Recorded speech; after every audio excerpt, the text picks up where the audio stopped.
Saudações a todos. Faz assim. Charles, boa noite. Eduardo, tudo bem, querido? E aí, Léo, Estamos tudo? esperando o pessoalzinho entrar aí. Nós estamos com uma transmissão também pelo Facebook. Aí, o pessoal do Facebook.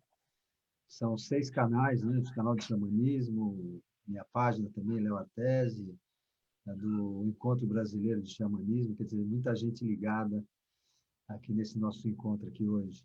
Eu até já Muito me bom. preparei para essa entrevista, viu, Eduardo? Já pinguei meu colírio alucinógeno antes de falar com você, para poder ver melhor tudo. Eu já pinguei umas 2 gotinhas em cada olho. Ai, ai. Então, estamos aqui com o Eduardo Schember, que a gente já vai começando, daí o Marcelo vai botando para dentro o pessoal que vai chegando, que ele é mestre em psicofarmacologia pela Unifesp, não é isso, Eduardo? É isso. Doutor em neurociências pela USP, com pós-doutorado no Imperial College de London, e estuda e pesquisa substâncias psicodélicas que não tem nada a ver com xamanismo, né? O pessoal do xamanismo tá apavorado, cara. Estou adorando tudo isso, né? É isso aí. Muito bem, Eduardo. Oficialmente agora, né? Um prazer tê-lo aqui com a gente. Muito importante esse encontro entre a ciência e o xamanismo, né? E as práticas xamânicas, as práticas ancestrais. Nós temos recebido aqui também outros colegas, né, para entrevista. Já entrevistamos o Siddhartha Ribeiro. Estamos aqui com você. Ainda vamos ter lá na frente o Luiz Toffoli, Luiz Fernando Toffoli, e também o Wilson Araújo. Não sei se você ouviu falar dele, que foi um mestre, um psiquiatra, mestre da União Vegetal também, durante muitos anos. Então, eu tenho muito prazer em poder fazer esse encontro do xamanismo com a ciência, que tem tudo a ver, tudo complementar. Então, já queria começar a perguntar, falar com você um pouco sobre sua trajetória, sobre sua infância, né? Aquela época que você quebrava vidraça, jogava, jogava estilingue, sei lá o que você fazia quando era pequeno. Quebrei o cotovelo. Mas fala um pouquinho de você antes de a gente começar a falar do assunto aí. Se quiser se apresentar. Beleza. Bom, gente, eu sou de São Paulo, sou brasileiro, nascido na metrópole. Sofri um pouco com São Paulo a vida toda. Por um lado, desde criança eu ficava meio assim, que porra é essa desse rio fedorento? Ninguém liga para isso aqui, coisa esquisita. Mas apesar de crescer em São Paulo, em apartamento com bastante videogame, eu tive também um contato muito privilegiado, eu acho, com a natureza, porque meu bisavô e meu avô foram fazendeiros.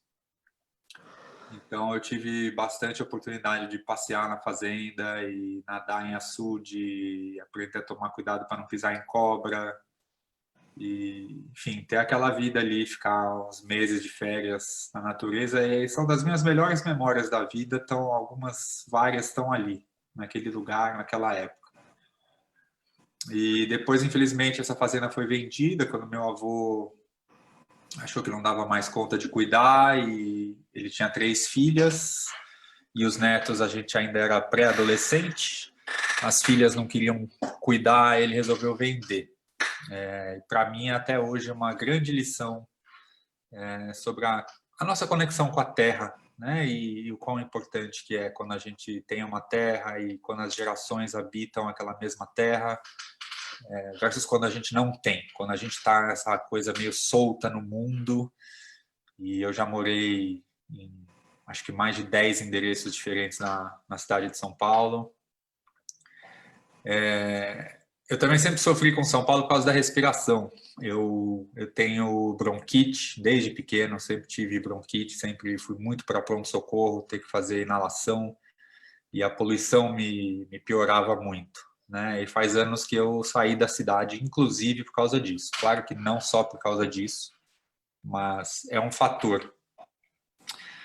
E, bom, quando era adolescente, eu gostava bastante de rock and roll, e eu gostava muito de Mutantes, e eu tive uma época que eu me encantei também com o Yellow Submarine, o filme dos Beatles, E eu me encantei também com o Hair. Meu pai tinha uma cópia em VHS do filme Hair, que mostrava os hippies, né, nos Estados Unidos nos anos 60, e mostrava o fim da guerra. Eu não entendia direito, né, eu não sabia. Ele tem muitas referências sobre psicoativos ali, né, nas músicas e tal. É um musical, mas eu não captava isso. Meu inglês não era o suficiente, mas eu gostava muito. E eu lembro de ter uma sensação muito boa, assim, de poxa, a guerra já acabou. Eu nasci depois desse pessoal que acabou a guerra e não tem mais guerra.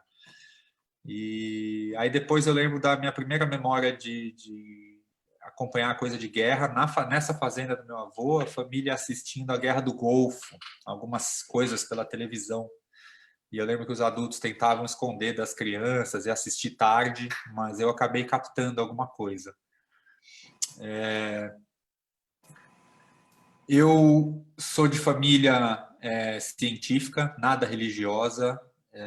Do lado do meu pai tem ascendência judaica, do lado da minha mãe cristã, mas nenhuma das duas passou educação religiosa para nós.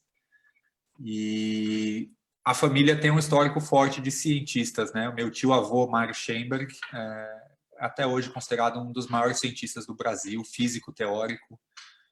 Trocou correspondências com Niels Bohr e outras grandes personalidades da física no século XX. E meu tio é neurocientista em Vitória, e a gente tem outros parentes. Meu avô foi cientista no Instituto Butantan. O meu avô quase desenvolveu uma substância para dar ereção, Léo. Antes do Viagra ainda, ele estava estudando um veneno de aranha, e até hoje tem estudos com veneno dessa aranha. E o estudo no Butantan foi interrompido porque depois que ele teve o derrame, ninguém no Butantan, ele teve um derrame, não um AVC, se aposentou, meu avô, e o Butantan não deu sequência nessa pesquisa. Talvez se tivesse dado, minha família seria multimilionária hoje. Se tivesse feito um negócio desse antes de existir o Viagra, que é um medicamento multimilionário. Se é que a gente pode chamar de medicamento, enfim, uma discussão interessante. Bom, eu cresci com esse contato com a ciência, que é bastante incomum para um brasileiro, né? A ciência no Brasil ainda é uma coisa muito pequena, fora do ordinário, as pessoas não têm essa cultura, não têm esse acesso, né? É um país bastante religioso, né? Mas eu resolvi seguir carreira científica e no começo da minha carreira científica, quando eu estava no primeiro para o segundo ano da minha graduação em biomedicina lá na Unifesp, eu conheci o Daime. Eu fui lá no Glauco, ali no Pico do Jaraguá, e eu tive ali a minha primeira experiência, e foi uma experiência que me deixou assim muito perplexo. Foi muito extraordinário, muito além. Eu lia muita ficção científica, sempre fui fã de Tolkien, de Guerra nas Estrelas e outras coisas dessa ordem, filmes de ficção. Na época, inclusive, era recente o Matrix, que eu acho uma das melhores ficções científicas de todos os tempos, especialmente o primeiro. E aí eu fui no Daime e eu tive uma experiência muito impressionante em todos os aspectos, né? Eu senti comunhão com as árvores e eu olhava para o tronco das árvores e eu chegava perto das árvores e eu sentia como se elas estivessem lentamente respirando, expandindo, e como faz o nosso tórax, assim, era uma sensação muito vívida, muito real. E foi tudo muito impressionante. Eu tive sensações telepáticas, tive mirações. Então, assim, foi muito, muito forte. E aí eu saí de lá com uma forma de resumir, né? Eu saí de lá, assim, super uma mistura de uau, com confuso. Eu também vomitei, também tive momentos, assim, de receio, de medo, de não entender, de desorientado. E eu saí de lá, assim, como quem vai para sei lá, uma montanha russa, assim, muito louca, e você sai daquele negócio e, tipo, meu, uau, eu nem sabia que existiam montanhas russas no mundo, eu não sabia que isso era possível, ninguém nunca tinha me falado. E esse foi o primeiro, digamos, espanto. E o segundo espanto, que veio logo na sequência, que foi não encontrar sobre esse assunto na faculdade. Eu já estava estudando farmacologia, já estava estudando drogas, eu estava na Unifesp, que naquela época tinha a Bireme, a gente ainda não tinha tanta internet naquela época, estou falando ali dos anos ano 2000, né? Foi em 2000 isso. E eu ia na biblioteca, a gente ainda xerocava artigo científico da revista Física, né? Hoje em dia é tudo PDF e tal. E eu ia procurar coisas lá, não tinha nenhum livro. Eu fui achar livros sobre esse assunto, eu fui achar livro da Bia Labate lá na USP, na antropologia ou na história, né? E aí eu fui lá na cidade universitária pegar livro, comecei a ler, comecei a procurar informação, e aí eu comecei a perceber a separação entre esses mundos, né? E lentamente eu fui me questionando por que eu tenho aula de cocaína, de cafeína, de anfetamina, de ópio, até de maconha eu tinha um pouco de aula, quase sempre como uma droga perigosa, viciante, etc e tal, mas a ayahuasca, nada. E aí, pouco a pouco, eu fui também descobrindo os outros psicodélicos, comecei a estudar, comecei a pegar coisas na internet, descobri um site que até hoje eu considero muito bom, que é o erowid.org, a maior base de dados sobre psicoativos do mundo. Eles têm muitos gigabytes de informação lá. Depois eu conheci a MAPS, né, que é a Multidisciplinary Association for Psychedelic Studies. E aí eu fui amadurecendo a ideia de querer fazer pesquisa científica com essas substâncias, e que isso era genuíno. E aí eu me graduei, eu fiz mestrado, sem ser nesse assunto, em psicofarmacologia, entendendo a neurotransmissão no cérebro, a memória. E aí eu queria começar com isso no doutorado, não consegui ninguém para me orientar no Brasil. Eu fui pai aos 20 anos de idade, eu já tenho um filho de 20 anos, fui pai durante a graduação, e aí eu resolvi que eu não ia sair do Brasil por causa do meu filho. E eu não consegui um doutorado com psicodélicos aqui no Brasil. Então, eu também fiz o doutorado em neurociência básica. Quando eu terminei o doutorado, eu resolvi que eu queria, ou eu ia estudar psicodélicos, ou eu ia abandonar a carreira científica, eu ia fazer alguma outra coisa. E aí eu encontrei o Dartil Xavier lá na Unifesp e comecei estudo de ayahuasca. Nessa época eu já tinha tomado ayahuasca muitas vezes com o Victor Nieto, um vegetalista peruano que viveu ali em São Paulo muitos anos. Depois eu conheci o Leopardo de Alabane, o Nicuí, né, que também viveu em São Paulo muitos anos, agora está de volta no Jordão. E aí me aproximei dos Unicuí. Enfim, tomei também tomei diarrê com colombiano. Já tive em vários tipos de contexto, né?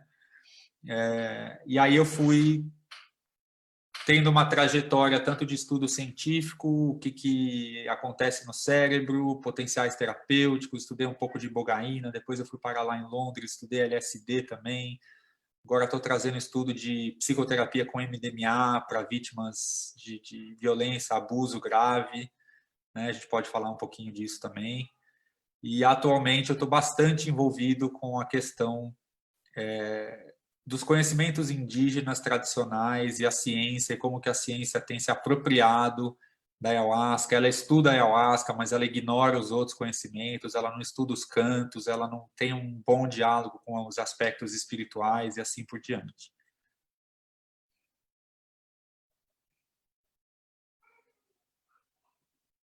Muito bom. E o que faz um neurocientista? Explica para o pessoal. Neurociência hoje é uma área de estudo imensa, né, multidisciplinar. Um dos maiores congressos científicos do mundo é o Congresso Anual da Sociedade de Neurociências nos Estados Unidos. Junta 40 mil pessoas. É um estádio de futebol. Tem médico, tem biólogo, tem psicólogo, tem matemático, tem físico, tem cientista da computação, tem enfermeira. Tem muitas profissões ali. A neurociência estuda basicamente qualquer coisa relacionada ao sistema nervoso central, né? O cérebro, a medula, os neurônios, as doenças neurodegenerativas, as doenças psiquiátricas, interfaces cérebro-máquina, neuroimagem, né? E tudo mais isso que existe hoje. Hoje tem, por exemplo, o Elon Musk, né? Aquele multibilionário sul-africano, norte-americano, que tem várias empresas, né? Ele tem a Tesla, que é de carros elétricos, ele tem a Neuralink, que é de implantes cerebrais, interface cérebro-máquina, ele tem a Starlink, que é ele está montando uma rede de satélites para jogar internet para o planeta inteiro, enfim, ele tem uma empresa dentro da área da neurociência, né?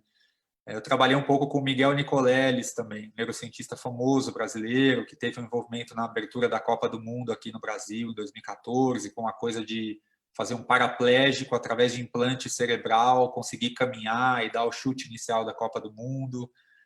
Então, a neurociência estuda tudo isso. Tem estudos com células in vitro, tem estudos com animais de laboratório, ratos e camundongos, principalmente. Foi nisso que eu fiz mestrado e doutorado. E tem estudos com seres humanos, que é a área que eu me concentro hoje. Eu estou entre a psicologia, psiquiatria e neurociência.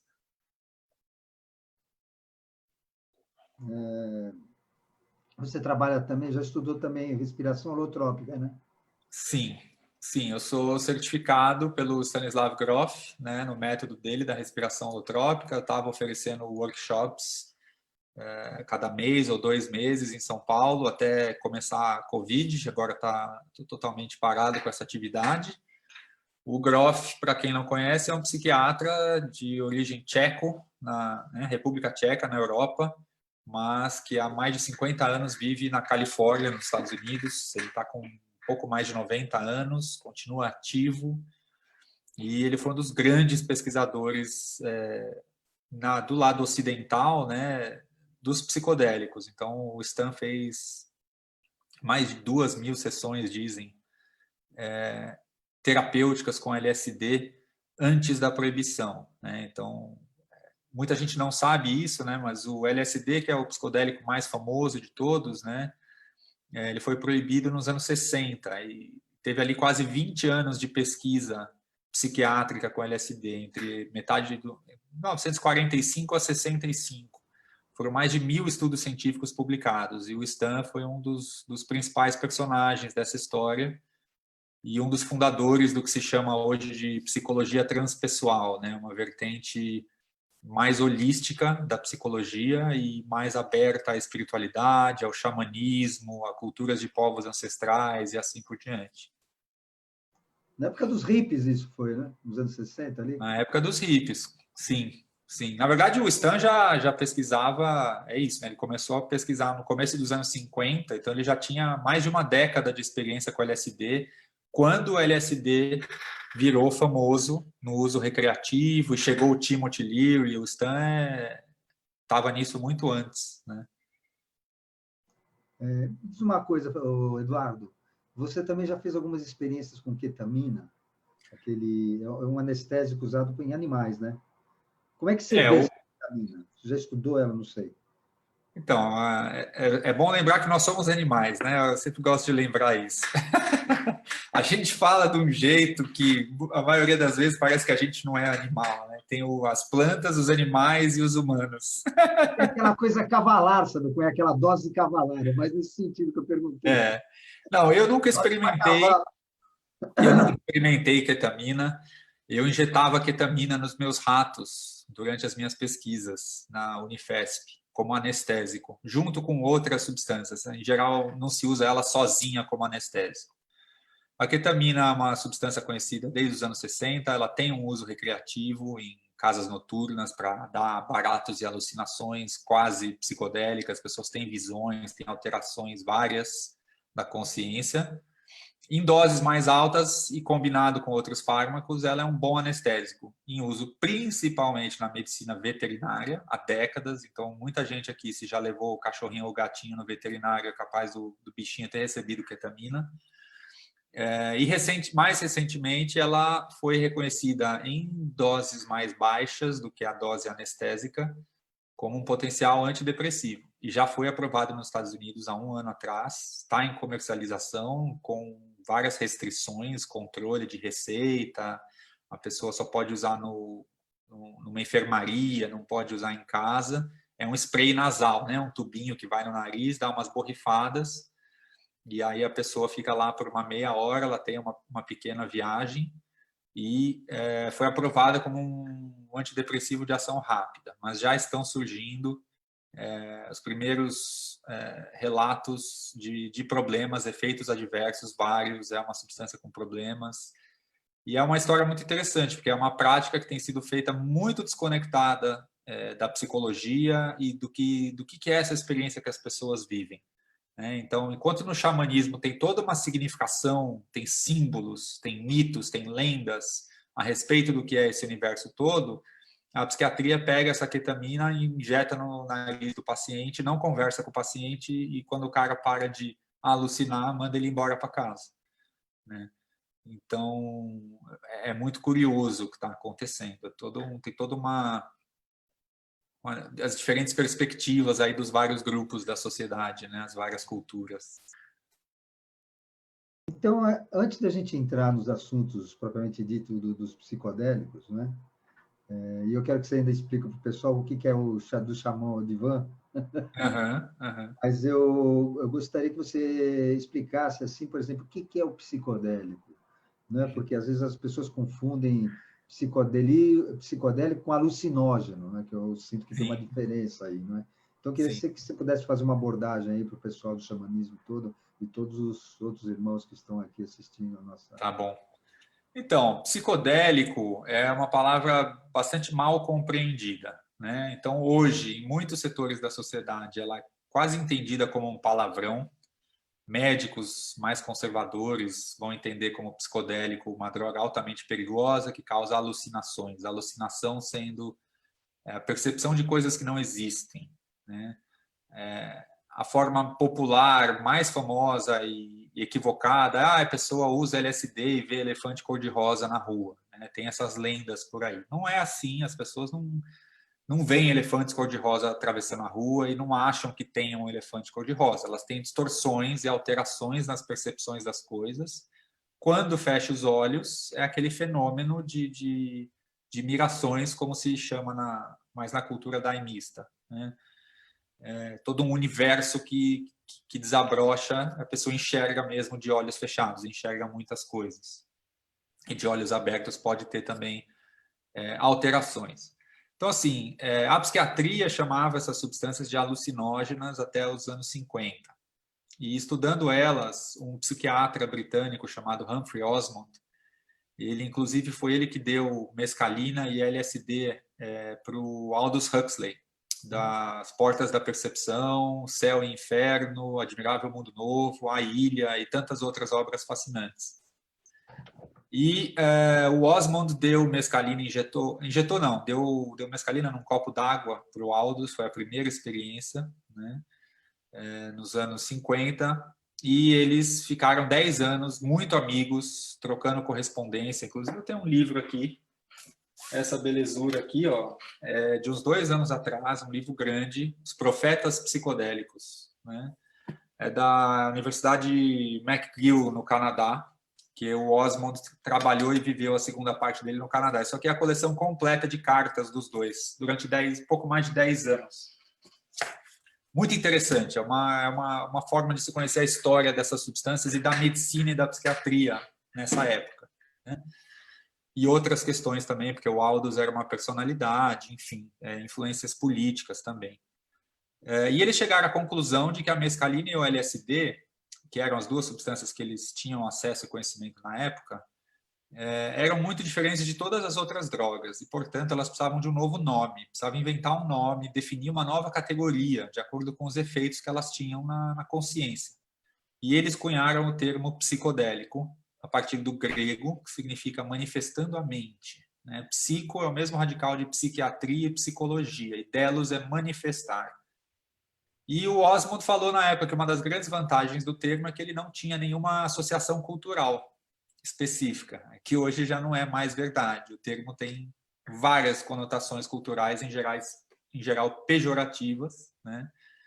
Eu sei que nos círculos de xamanismo algumas pessoas não gostam desse termo, acho porque está relacionado a drogas e o entendimento de que as medicinas do xamanismo não são drogas. Eu entendo, do meu ponto de vista, para quem estudou farmacologia e psicofarmacologia, droga é um termo mais neutro. Especialmente em inglês, é um termo muito mais neutro. Eu gosto de lembrar que é só em português, aqui no Brasil, que droga, além de ser substantivo, designando substâncias que fazem efeito na mente, no cérebro, também é um adjetivo significando porcaria, coisa ruim, né? A gente derruba o prato, a gente, né, fala que droga, né? Bate o carro, droga, né? Em Portugal, nenhum outro país de língua portuguesa usa-se essa palavra dessa forma, absolutamente. Então é curioso, não é um mero detalhe, né? No Brasil é uma palavra que tem uma conotação muito ruim, mas para quem estuda a área é um termo mais técnico. Então, o café é droga, açúcar pode ser entendido como droga e assim por diante, né? Na ciência hoje, o termo que pegou são substâncias psicodélicas ou drogas psicodélicas, né? Ainda tem setores, principalmente na psiquiatria, que gostam de chamar de alucinógeno ou que se sentem desconfortáveis com o termo psicodélico, mas as revistas científicas, os filmes, documentários, tem toda uma explosão de produção atual, psicodélico é o termo que pegou. Tem a opção de enteógeno também, né? Enteógeno já traz uma conotação mais mística, religiosa, né? De gerar o divino, ou de ter o divino dentro, né? Tem ali o mesmo radical de gene, né? Enteógeno, a etimologia está próxima, né? Então, eu sei que em círculos religiosos e xamânicos tem gente que gosta mais de enteógeno. Eu acho que é tudo, né, uma questão de gosto. Às vezes a discussão é boba quanto discutir se é mandioca ou macaxeira, né? Outras vezes a discussão é um pouco mais relevante e cada termo traz, na verdade, o objetivo da pessoa que está usando. Cada pessoa que escolhe um termo, ela tem um propósito com aquilo. Ela está tentando comunicar um aspecto, eu acho, dessa experiência, ou privilegiar algum dos aspectos, que são experiências muito extraordinárias, muito fora do comum, para as quais, na verdade, a gente até falta palavras para descrever, né? Uma das características dessas experiências, psicologicamente falando, é chamada de inefabilidade. Inefável é aquilo que a gente não consegue exprimir em palavras, né? Precisa do poeta, precisa, né? O Aldous Huxley, um escritor reconhecido, premiado, com produção de qualidade e quantidade. O cara teve uma experiência de mescalina, ele levou 2 meses para escrever o primeiro texto dele a respeito da experiência. Uma experiência de 6 a 7 horas com a mescalina, junto com um psiquiatra, 2 meses escrevendo. Isso indica para nós o quão difícil que é verbalizar e racionalizar sobre essas experiências. Hoje em dia nós temos utilizado, eu concordo com você, nos termos, tanto que hoje em dia a gente não fala nem muito plantas de poder mais. Porque quando você fala plantas de poder, você exclui aquelas medicinas que não vêm de plantas. Por exemplo, cogumelos. O sapito, né, o bufos. Sim. Então, hoje a gente tem utilizado mais o termo medicinas da floresta. Medicinas Eu acho da que floresta. bonito. Acho que tem muito mais a ver, né? Sim, sim.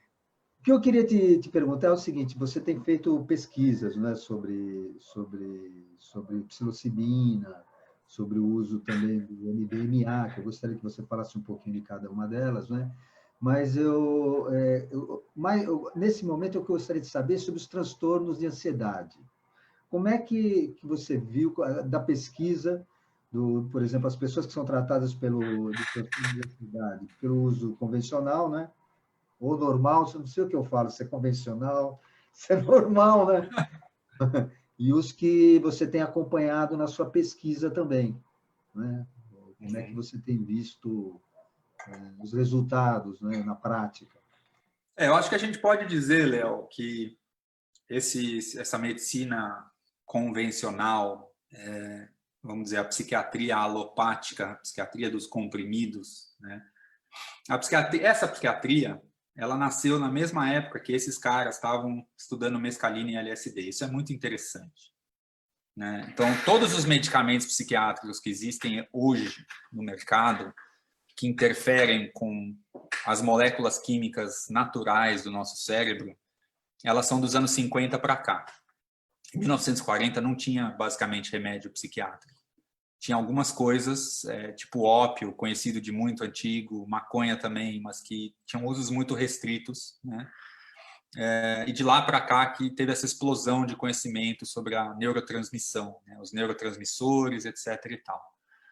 Essa linha da psiquiatria, ela propõe que, resumindo, né, estou super simplificando aqui um assunto bastante complexo, cheio de detalhes, mas ela propõe que os chamados transtornos psiquiátricos são alterações na função cerebral e que, então, o tratamento mais adequado seria tentar corrigir ou modular a função cerebral de forma a ajudar o paciente.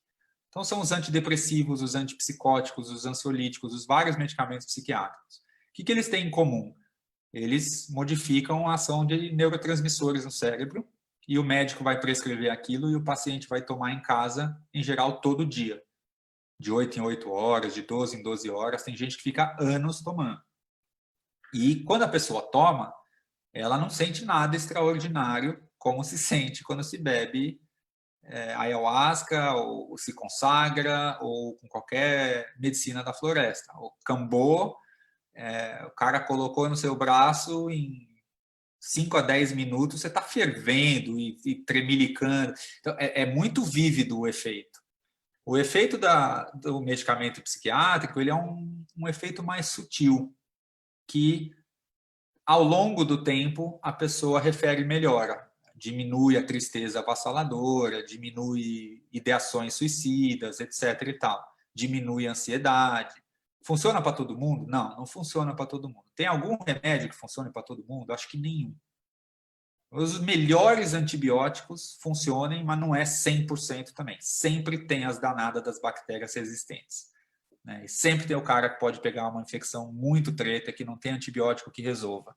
Né? Sempre tem gente morrendo disso. Então, assim, não tem medicamento 100% eficaz e que não tenha também os chamados efeitos adversos. Enfim, a psiquiatria hoje, então, ela opera dessa forma, de forma bem simplificada. A pessoa vai no consultório, o psiquiatra, através do relato do paciente, identifica que transtorno que ele tem e aí começa uma busca de qual remédio que aquele paciente vai se adaptar melhor.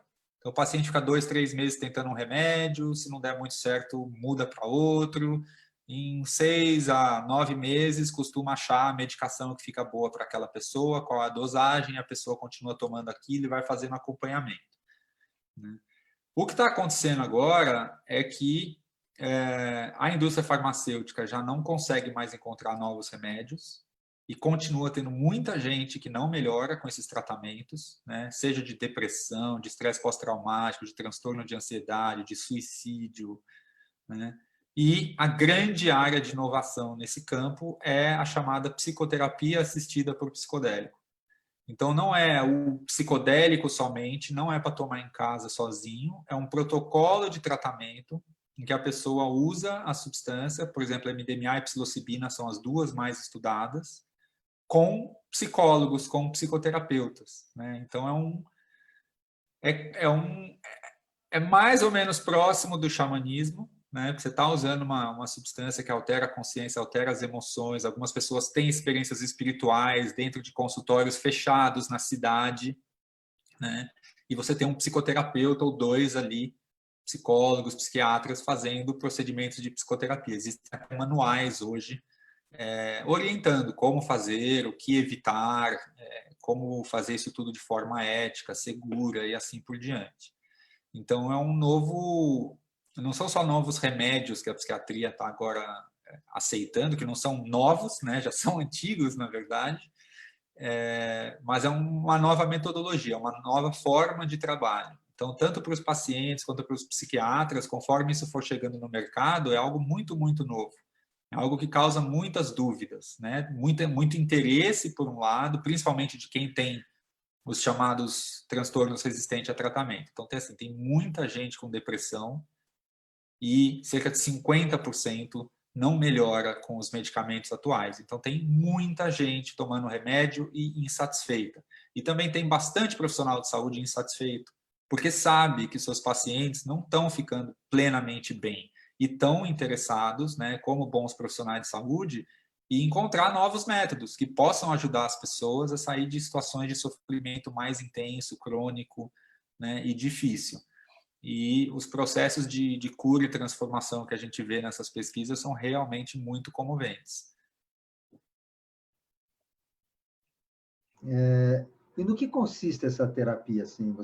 Como é que funciona? Vocês utilizam música, visualização criativa, direcionada. Conta um pouquinho para a pessoa chegar lá, o que, que acontece? Varia bastante, Léo. Varia bastante de grupo para grupo, de acordo com a orientação das pessoas. Acho que no próprio xamanismo, no próprio Daime, você poderia também me dizer isso. Putz, aquele mestre faz um jeito, o outro gosta de outra forma, as músicas são diferentes. Tem lugar que aceita Santa Maria, tem lugar que rejeita, tem lugar que gosta mais de tambor, tem lugar que não gosta tanto de tambor e assim por diante. Então, existe variação, né? Mas o quadro geral é um processo de psicoterapia que se originou lá da psicanálise, né? Então o Groff era freudiano, era todo um contexto psicanalítico quando o LSD chegou na mão dessas pessoas, né? Mas de lá para cá diversificou muito, então tem as linhas junguianas, tem terapia cognitivo-comportamental e assim por diante. Mas o contexto básico é um consultório, então é uma sala com sofá e poltronas, né?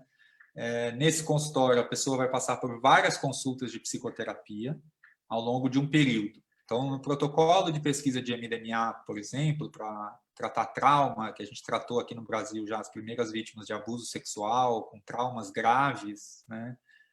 A pessoa vai ter 3 consultas de psicoterapia, com 2 psicólogos. Cada consulta dura 1h30, que já é quase o dobro do que psicoterapias mais tradicionais, que é 45, 50 minutos de sessão, que é só conversa. Então, vai no consultório e conversa com os psicólogos. Ali o paciente vai tirar todas as dúvidas, se essa droga mata neurônio, se eu posso ficar viciado, como é que eu vou me sentir, como é que funciona, quantas horas dura, eu posso enlouquecer, tudo que o paciente quiser saber. Depois dessas 3 consultas, onde também cria vínculo, né, o chamado vínculo terapêutico, o paciente precisa se sentir à vontade, precisa se sentir acolhido e confiar nos terapeutas para se entregar num processo tão profundo quanto tratar um abuso sexual, por exemplo. Daí vem a primeira sessão de MDMA, né?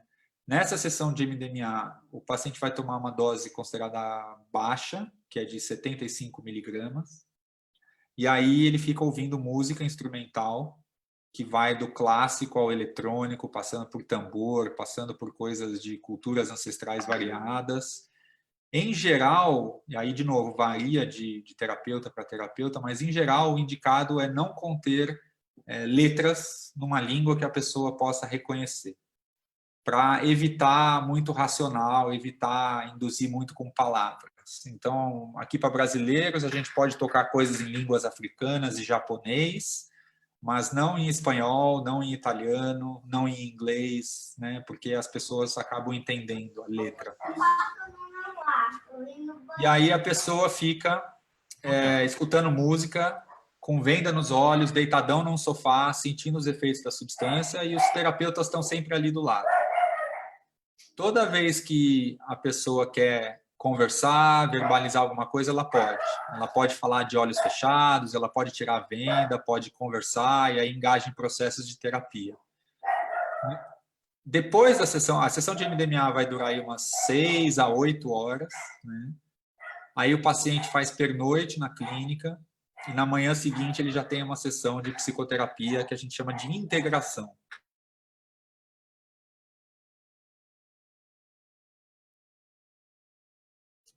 Você me fechou, o cachorro é meu. Pitaia! Você fechou você também, Léo. Você fechou todo mundo. Pensei assim, vai atrapalhar o Eduardo aí, deixa eu dar um jeito aí. O cachorro é a minha aqui. Então vai. Então, depois da primeira sessão de MDMA, ele faz o pernoite, tem a primeira consulta no dia seguinte, daí ele vai ter nas próximas 2 semanas, mais 2 consultas sem MDMA, só para ficar conversando sobre tudo o que aconteceu naquela sessão. O paciente pode desenhar, ele pode escrever em casa, ele pode conversar sobre os sonhos que ele teve, tudo isso a gente chama de práticas de integração. Pitaia! Quieta! Aí, ele vai ter uma segunda sessão de MDMA, onde ele vai poder escolher a mesma dose que a sessão inicial ou uma dose mais forte. Mais 3 sessões sem MDMA, uma terceira sessão com MDMA e mais 3 sessões sem. Então, dá um total de 3 a 4 meses de tratamento, 12 consultas sem MDMA, com 3 sessões com MDMA, com possibilidade de variação de dosagem de acordo com o que a pessoa sente e tem coragem de encarar.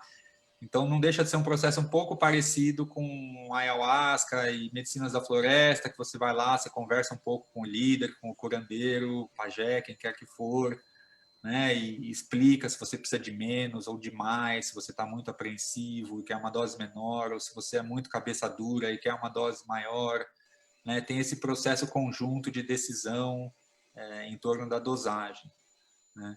E aí é um processo muito bonito. O MDMA, em particular, ele é uma substância diferente, né? Ele não é exatamente um psicodélico como ayahuasca, cogumelos, peyote, né? Mescalina, LSD.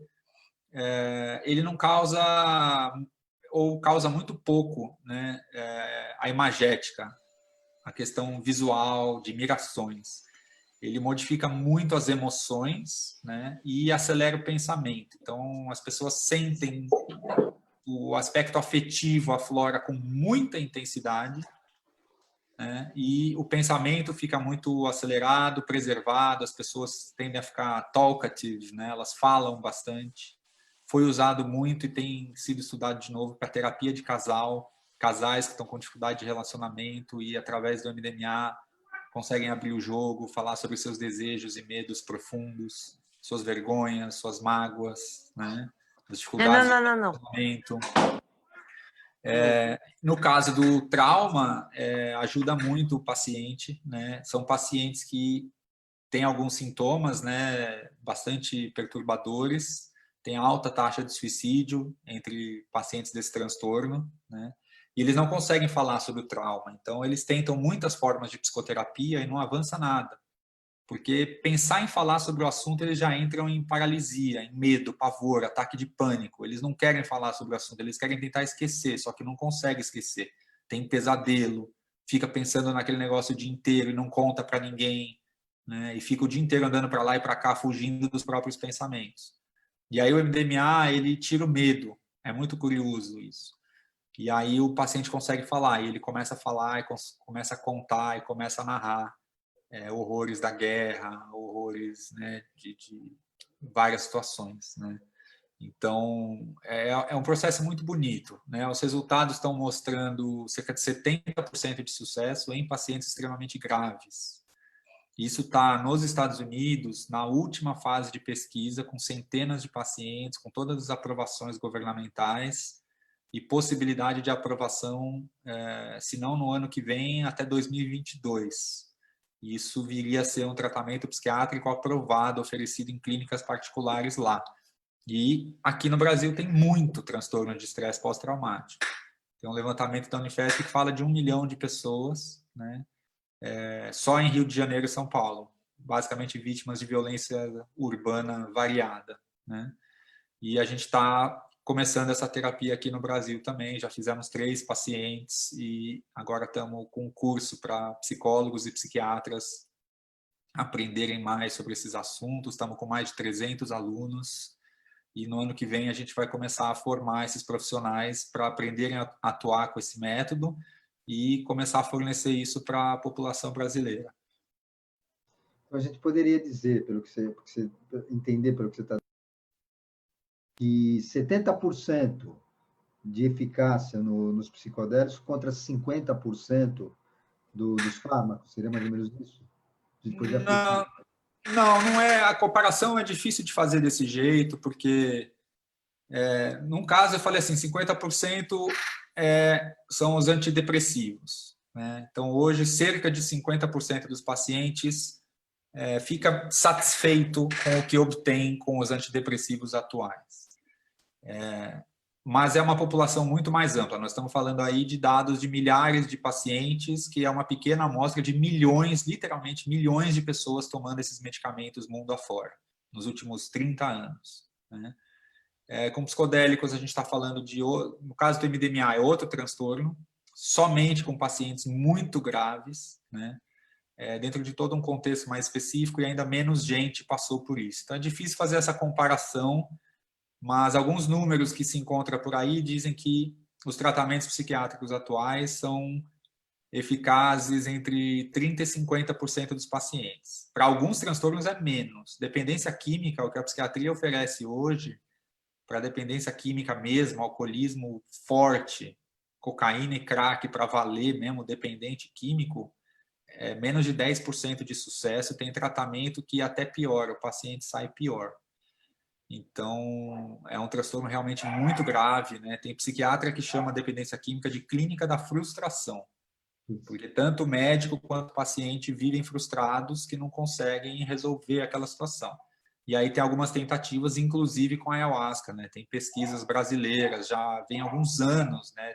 Mais de 10 anos, que a gente vai vendo estudos variados de antropólogos, de psicólogos, né, indicando isso aí.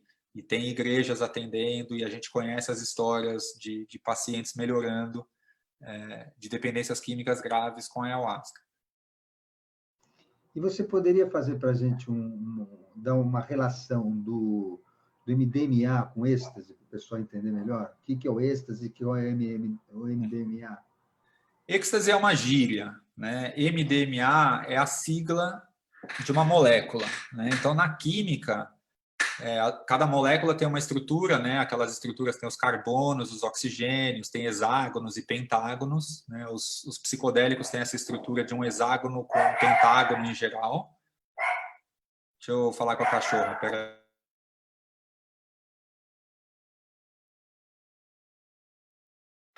Eu vou abrir a porta para ela entrar aqui, que aí eu acho que ela relaxa. Vem aqui, vem. Dá um psilocibe para ela.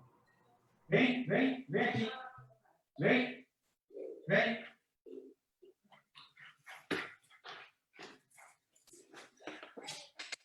Ela tá chateada que eu fechei a porta. Então, assim, MDMA é a sigla, né? E a nomenclatura química, ela segue regras muito rígidas, né? Dependendo do número de carbonos, da organização da molécula, vai ter aquele nome, né? Então, MDMA é a sigla dessa molécula, 3,4-metileno-dioximetilanfetamina. Então, é uma molécula, uma modificação da anfetamina, né? Êxtase é um apelido, é uma gíria. Então, quando o primeiro cara descobriu, provavelmente lá em Dallas, no Texas, que o MDMA ia ser incrível nas casas noturnas e que ele ia fazer mais dinheiro vendendo aquilo do que vendendo álcool, literalmente foi isso. Ele descobriu essa droga e falou, é isso, eu vou parar, eu vou ficar milionário vendendo isso aqui, as pessoas vão amar, essa droga é sensacional. Tal da ideia da droga do amor. As pessoas que estão bem na vida, quando tomam MDMA, elas se sentem eufóricas, amorosas, corajosas, apaixonadas por todo mundo. Dá uma sensação na pele, no toque. Tem toda uma questão quase afrodisíaco também, né? E aí também moram riscos, obviamente, né? Uma substância dessa, numa casa noturna, uma pessoa toma e vem um estranho, você pode ter vários tipos de interação não muito bem-vindas. Então, assim, ele apelidou de êxtase para vender, porque MDMA não vai vender bem, né?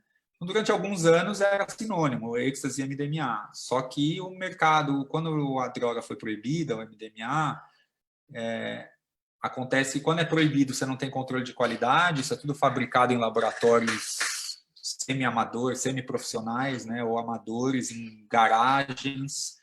São sínteses químicas mal feitas, a purificação não é adequada, e aí você tem outras substâncias. E o mercado ilícito fica sempre inventando gírias. Então, hoje deve ter mais de 100 gírias diferentes, né, para o êxtase, MD, Michael Douglas, mole, bala, pastilha, super-homem, não sei o quê. Nos anos 90 e 2000 foi muito comum, circulava em comprimidos, comprimidos tinham desenho do símbolo do Batman, desenho do não sei o que, desenho do não sei o que lá. Comprimidos de cores diferentes, para tentar as pessoas, né, mandarem código no mercado ilícito do que estava sendo vendido. E colocar preços diferentes nos comprimidos diferentes, por suposta esse ser melhor do que aquele, etc. e tal. As análises em material apreendido pela Polícia Federal no Brasil e outros órgãos de repressão a drogas no exterior mostram que cerca de 50% desse material ilícito, que é vendido com esses vários apelidos, nem contém a molécula MDMA, só tem contaminantes. Numa lista de mais de 500 drogas já identificadas. Tem cafeína, tem cocaína, tem açúcar, tem anfetamina, tem umas tóxicas, tem uma que chama parametoxianfetamina, PMA, que é bastante tóxica, já matou gente. A outra metade dos comprimidos tem a molécula MDMA, mas também tem contaminantes. Encontrar um comprimido que é praticamente só MDMA, que é o que a gente usa nos estudos, é muito raro. E quando as pessoas têm acesso a esse MDMA puro e legal, elas não sabem a dosagem. E você não saber a dosagem é o primeiro passo para fazer besteira com qualquer substância psicoativa, né? Imagina que você tem duas garrafinhas de ayahuasca ali, você não sabe qual que é o grau, qual que é mel, qual que não é. E as pessoas que vão usar não tem, a única informação que elas têm, você bebe isso aqui, você tem um monte de visão. Jovens, vai fazer besteira, né? Tá tudo descontextualizado. Então, o êxtase hoje, o MDMA, ele passa por isso. Ele é uma substância muito mal falada, porque no mundo ilícito tem 500 moléculas e todos os problemas que acontecem são registrados nos consultórios médicos. Os médicos tendem a achar que foi MDMA. Só que não é feito, a testagem não é feita assim de forma sistemática. Então, simplesmente chega um jovem no consultório, eu usei êxtase e passei mal, não sei o quê, ou o médico atende até internado no hospital, e aí o médico acha que foi MDMA, mas não é feito o teste químico e muitas vezes nem era MDMA que estava envolvido ali. Então é uma área que tem muita confusão mesmo, tem razão para existir tanta confusão sobre essa substância. Acho que foi o Paulo Urban que veio aqui também, o Dr. Paulo Urban, que não sei se foi ele que ele falou ali para a gente, que a diferença entre o veneno e o remédio é a forma de usar, né? Tem o Paracelso, né? Foi um químico de séculos atrás que ele tem essa frase célebre, que o veneno é a dose. Em alta dosagem, qualquer substância vai ter mais efeitos adversos do que efeitos benéficos, né? Então, sempre depende da dose e não só da dose, depende da conduta das pessoas, né? Se você, enfim, a própria ayahuasca, né? Tem literatura antropológica sobre usos com virotes e bruxaria e coisas meio magia negra, assim, para fazer mal, para atacar inimigos. Existem esses relatos também. Eu queria que você me falasse especificamente, gostaria que você me desse um quadro assim de quais são as situações que podem ser tratadas através dos psicodélicos, e especificamente eu gostaria de saber sobre síndrome do pânico e borderline. Borderline não tem pesquisa ainda, Léo. Não sei se vai ter. O borderline é considerado ali no limite entre, de novo, de forma bem simplificada, né? A gente pode dividir os transtornos psiquiátricos em dois grandes campos, as neuroses e as psicoses, né? As psicoses é tudo que tem alucinação, delírio, síndrome persecutória, esquizofrenia e tal. Realmente escutar vozes e coisas assim.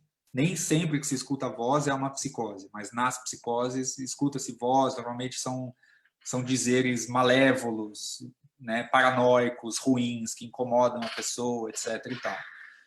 Esse tipo de transtorno psicótico, esquizofrênico, é contraindicado para psicodélico.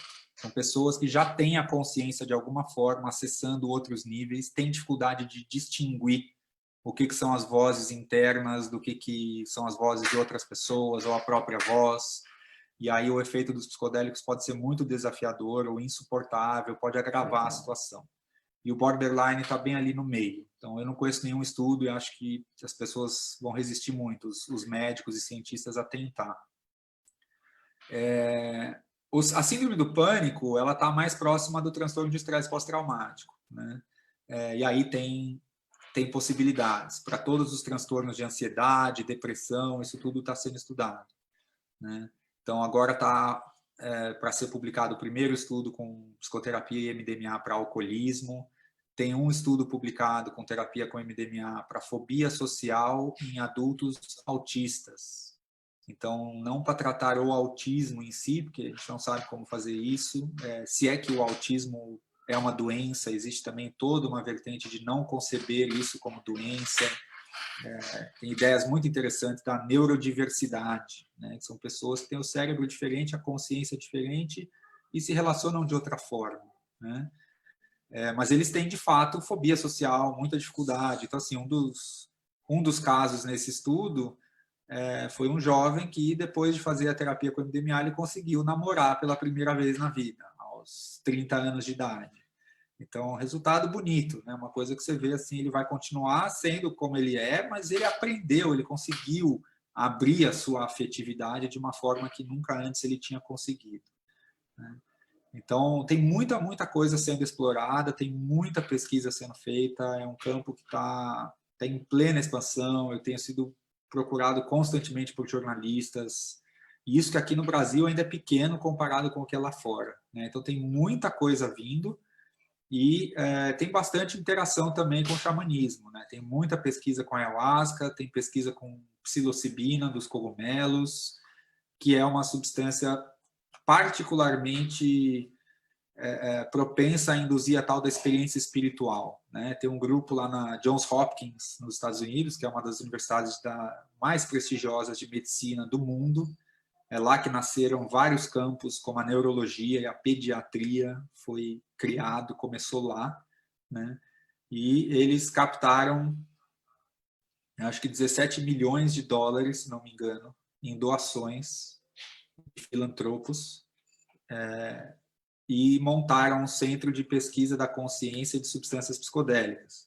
E eles estudam lá principalmente a psilocibina para a indução de experiências espirituais, estão estudando psilocibina em monges e líderes religiosos, estão estudando psilocibina para tratamento do tabagismo, pessoal viciado em cigarros, né, com resultados incríveis. Estão estudando psilocibina para pacientes terminais em hospital, principalmente pessoas com câncer, que estão em pânico, pavor e ansiedade com a chegada da morte. E aí se faz um procedimento de usar isso com uma orientação mesmo espiritual, para ajudar o paciente e a família, né, com a aceitação da morte e com resgatar a qualidade de vida. Porque é uma área muito delicada, porque a medicina ela tem uma relação muito complicada com essa coisa de, às vezes, tentar prever quanto tempo a pessoa tem de vida, né? Sempre tem aquele médico que fala, essa condição aqui vai morrer em 3 meses, o cara vive 4 anos. Só que ele vive 4 anos achando que ele vai morrer sempre dali a 2 ou 3 semanas, e acaba com a qualidade de vida da pessoa. Fica 4 anos vivendo muito mal, né? Com muito sofrimento.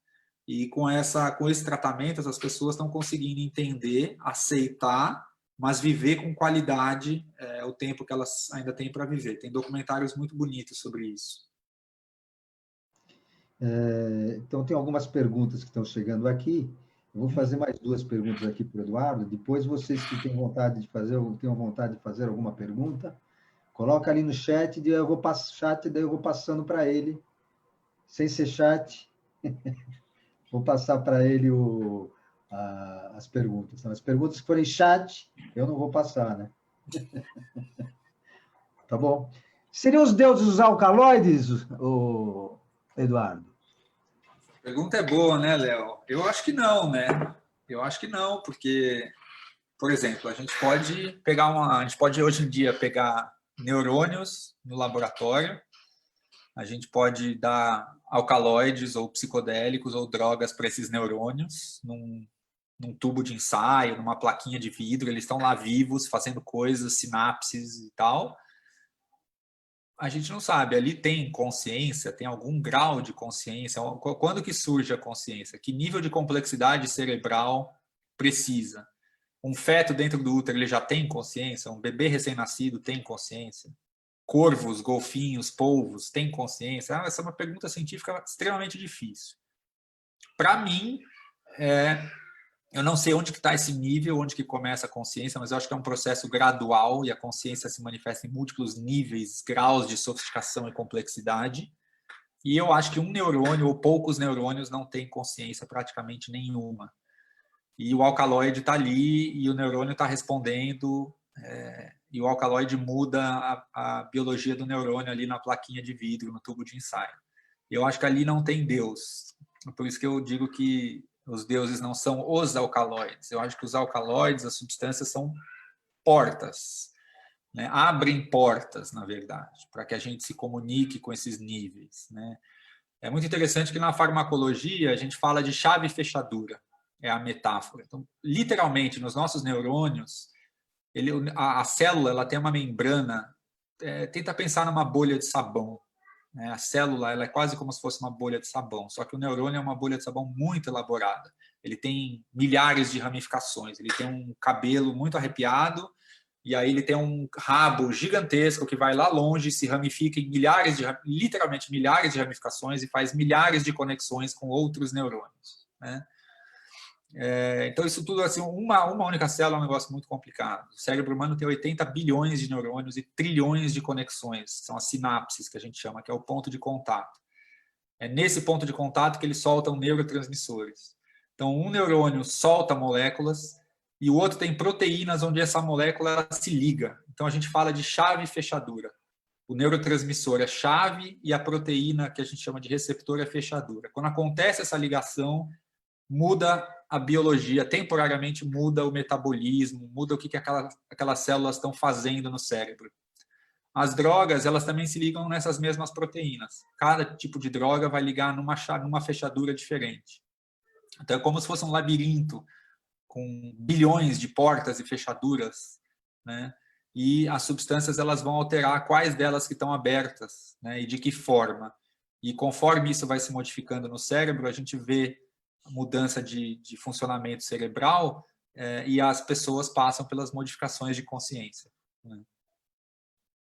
E aí, em algum ponto desse processo, tem essa experiência de enteógeno, né, de encontro com o sagrado, com o transcendental, com algo além, né, que, honestamente, a ciência está longe de explicar. Eu acho que eu sou bastante aberto para conversar com essas coisas. Muitos colegas neurocientistas não gostam de entrar nessas discussões.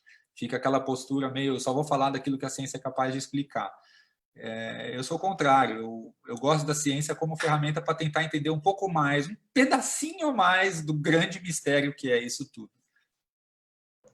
Agora eu quero apimentar um pouco a nossa conversa. Como é que você vê a política atual de drogas no Brasil e especificamente sobre a legalização da cannabis?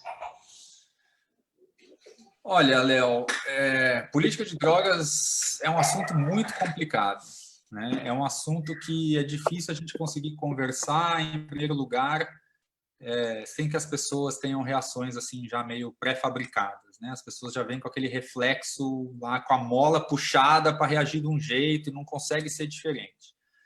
É muito complicado porque, de fato, tem muito abuso de droga, tem problema com droga, tem muita gente que sofre mais com droga. Só que tentar resolver isso criando uma guerra com tanques armados e helicópteros sobrevoando as cidades não me parece fazer sentido. Parece que perdeu o sentido e é uma coisa totalmente fora de proporção, né? Inclusive para os psiquiatras, que é um setor que tende a ser majoritariamente a favor da proibição das drogas, porque entendem que as drogas fazem mal para a saúde mental, eu acho que costuma faltar a reflexão de que guerra também faz mal para a saúde mental.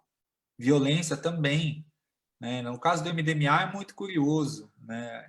O MDMA, que é a droga proibida, então está rolando tiroteio, em parte por causa de MDMA, as pessoas ficam traumatizadas com essa violência, e a droga que estão proibindo é parte da solução, pode tratar esse trauma, né? É uma situação muito curiosa. A maconha, de longe, é a droga ilegal mais usada, né, com uso mais disseminado, pouco tóxica ou quase nada tóxica, é quase impossível, se não totalmente impossível, alguém morrer de overdose de maconha, né? Pode passar muito mal, pode ter problemas, mas não é uma substância como cocaína e crack, que vai inclusive chegar a matar, né? Então uma coisa muito complicada, é uma área que falta educação, que existe muito tabu há muito tempo. Já são 2 ou 3 gerações que nasceram ouvindo por todos os poros, no rádio, na TV, no jornal, droga não, droga não, droga não, droga faz mal, droga é o problema da humanidade, se não fosse os drogados estava tudo bem, que nada tem contribuído, né? A situação se arrasta, se arrasta, se arrasta, a violência cresce, cresce, cresce. Eu acho que um dos grandes problemas do Brasil é a área de segurança pública, né? É a violência crescente, a gente vive cada vez com muros mais altos, com mais cercas de arame farpado, com mais câmeras de segurança, com quem tem dinheiro com carros blindados, todo mundo com bastante medo, índice de homicídio nas alturas, encarceramento em massa, conectado com a pauta do racismo, que também é super difícil, da qual eu não sou um estudioso, um expoente. Então, assim, eu acho que é uma questão social extremamente complexa e delicada. Acho que a gente deveria procurar soluções graduais, né? Então, acho que, por exemplo, entender a delicadeza e sutileza jurídica que existe entre descriminalizar e legalizar drogas, né? Então, a gente poderia talvez tentar primeiro descriminalizar e só a maconha, e ficar uns anos dessa forma, e fazer campanhas educativas, e ver o que acontece, né? Agora, o que eu acho que, para mim, é totalmente claro que é perverso e nefasto é essa cultura nova de estimular armas, estimular o armamento, estimular o conflito. Então, assim, droga não é feito para matar, droga mata quando as coisas dão errado. Revólver é feito para matar. E quando é usado com o propósito pelo qual é construído, fabricado, vendido, é matar os outros, é causar sofrimento. Então, eu acho que a arma é muito pior do que droga. Vamos para as primeiras perguntas agora, Eduardo. Primeira, uma pergunta da Ingra Liberato. Bom, a Ingra Liberato encantou o Brasil na primeira novela do Pantanal, foi Ana Raio, uma linda, ela está aqui com a gente também, e quer saber de você o seguinte. Boa noite, amados. Qual é o efeito da ayahuasca no funcionamento do cérebro e das sinapses? Legal.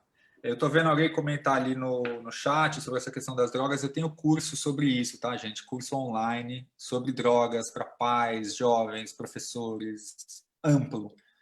Com embasamento científico, mas uma linguagem simples, né? Quem quiser pode olhar no meu site, eduardoschemberg.com. Já tem mais de 10 mil alunos.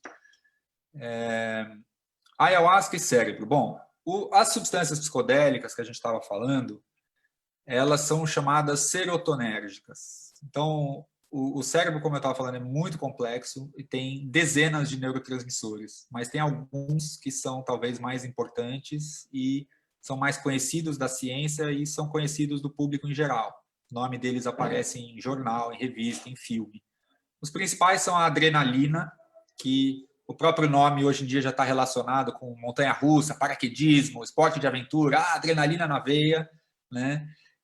Existe a adrenalina e existe a noradrenalina, que é aquela no sistema nervoso central, no cérebro.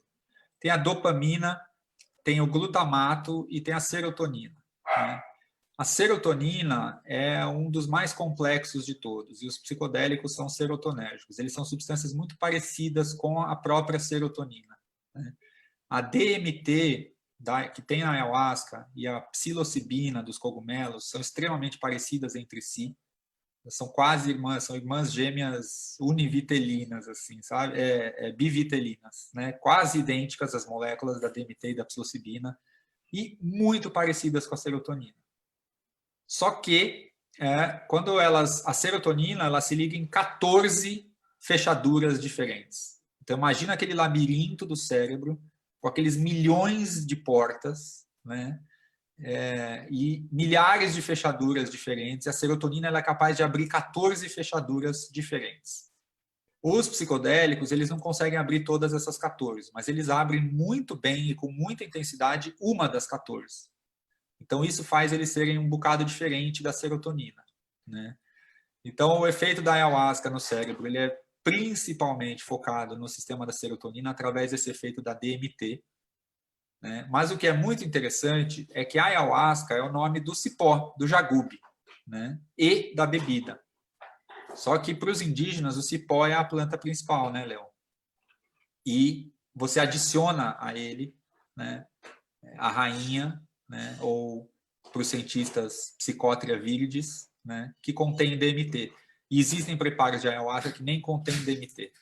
E aí o que acontece? Quando a gente ingere, quando a gente engole DMT, o estômago digere quase tudo e o fígado digere o que penetrar na corrente sanguínea. E não chega DMT no cérebro e não circula DMT no sangue. Mas o cipó contém outras moléculas que a gente chama de beta-carbolinas. E essas moléculas, elas prejudicam um pouco, elas alteram a nossa digestão. E aí a DMT consegue passar. Um pouco da DMT que tem na ayahuasca, ela passa pelo estômago, ela entra na circulação, ela passa pelo fígado, e aí ela chega pela circulação e ela entra no cérebro. Só que as outras moléculas do cipó também fazem esse percurso, vão chegar no cérebro e vão exercer efeitos também. Então, o efeito da ayahuasca ele é bastante complexo. A gente está ainda no começo, né? O uso tradicional da ayahuasca é uma coisa milenar.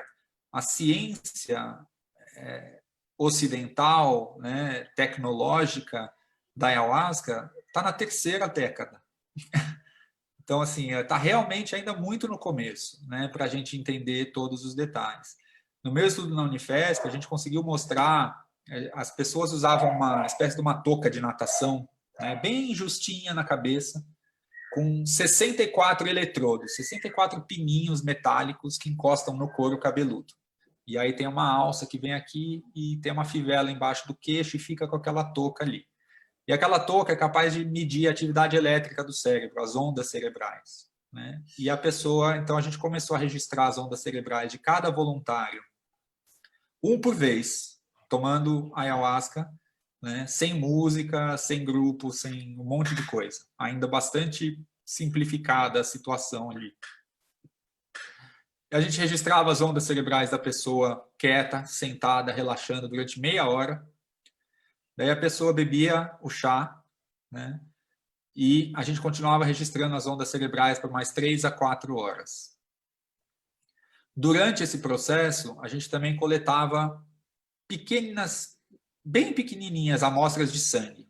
A pessoa não precisava ficar recebendo agulha o tempo todo. Era só antes de beber o chá, colocava lá, a enfermeira colocava na veia do braço da pessoa chama gelco, é um tubinho de silicone que vai na veia e fica com uma torneirinha de plástico do lado de fora, parecido com o que se usa em laboratório para fazer exame de sangue. E aí, a cada 20 minutos, a gente podia abrir aquela torneirinha com uma seringa, puxar um pouquinho de sangue. E nesse pouquinho de sangue, ao longo do tempo, a gente mediu as moléculas que tem na ayahuasca, né? E a gente conseguiu mostrar que os efeitos dela no cérebro, de fato, não são causados só pela DMT. Então é muito interessante porque cerca de 1 hora depois de beber a ayahuasca, as pessoas estavam tendo muitas mirações, muitas. Então você encostava na pessoa e eu falava assim, olha, passou meia hora. Isso tudo era explicado antes, tá? Nada era surpresa para a pessoa concordar, tem que concordar com todo o protocolo antes, existe um processo com o comitê de ética, não tiramos sangue de ninguém sem autorização, teve voluntário que não topou doar sangue, participou do estudo sem doar sangue, só fazendo registro cerebral e assim por diante. Mas a cada 25 minutos, eu gentilmente encostava no ombro da pessoa, a pessoa abria o olho, olhava para mim, alguns sorriam, outros aquela cara meio nauseada. Eu perguntava, tá tudo bem? Como é que você está se sentindo? Como é que está a força? E aí, assim, ao redor de 50 minutos, 1 hora depois de beber, eu falava, nossa, estou com muitas mirações, está super forte. Legal, podemos coletar 2 ml de sangue? Ah, pode sim. Aí coletava o sangue, deixava a pessoa quieta, meditativa de novo ali, mais 25 minutos. Aí chamava de novo, né? Então, ia fazendo isso periodicamente. E aí, o que a gente observou? A gente observou que após 1 hora, o relato das mirações estava no seu ápice, né? E após 2 horas, as pessoas já falavam, não estou mais tendo tanta miração, eu estou mais meditativo, estou pensando na vida, estou filosofando aqui, está super profundo, né? E a gente conseguiu observar relações entre as ondas cerebrais em várias partes do cérebro, nesses 2 momentos, com o efeito dessas várias moléculas, as moléculas que vêm do cipó e a DMT que vem da rainha. Dizer, sabe que a Ingra estava me falando que ela está escrevendo um livro sobre... Ô, Gui, pega meu livro aí, por favor. Então, fala um pouco aí sobre o seu livro, Ingra. Oi, queridos. Eu quero Oi. agradecer o Léo e o Marcelo por essa palestra incrível.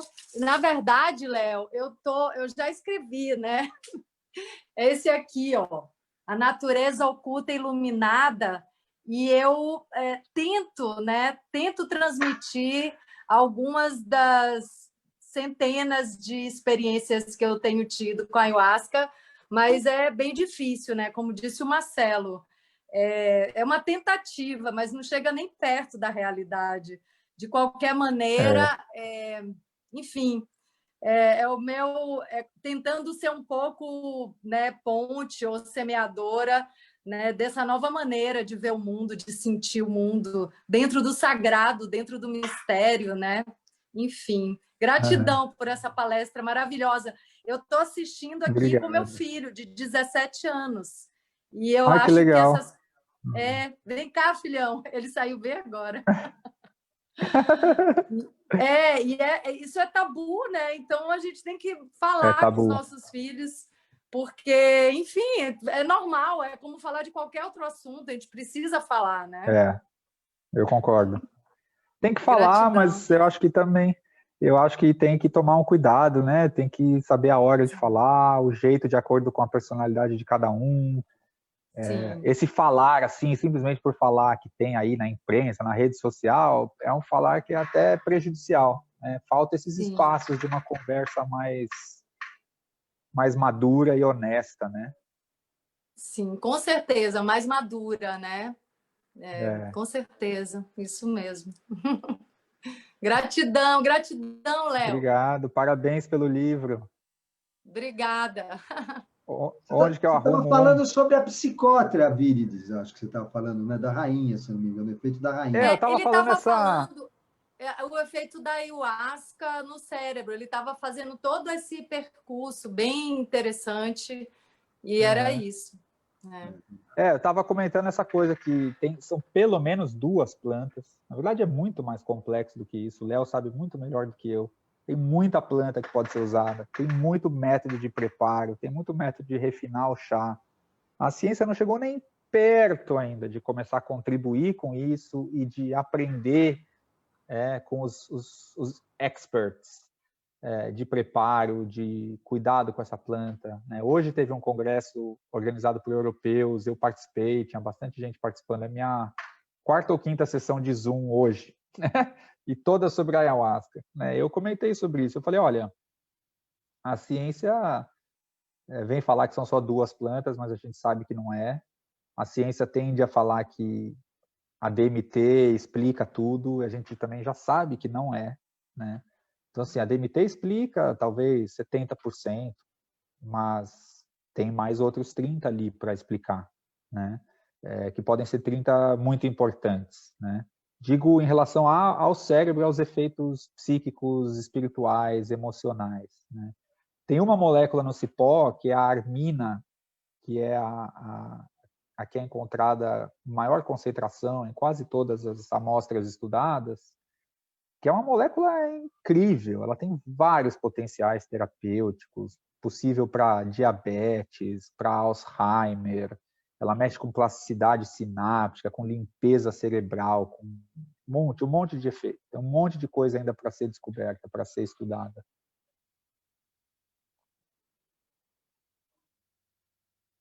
Vamos lá. Uma pessoa que quer saber sobre o Iboga, o que você poderia dizer sobre o Iboga? É a Cristina Navarro. Ô, Nos Cristina. puede decir sobre la ibogaína? Então, eu estudei pacientes dependentes, principalmente de álcool, cocaína e crack, mas que também tinham abusado de maconha e muitos de cigarro, obviamente. É muito raro alguém que bebe, cheira pó e não fuma, né, cigarro.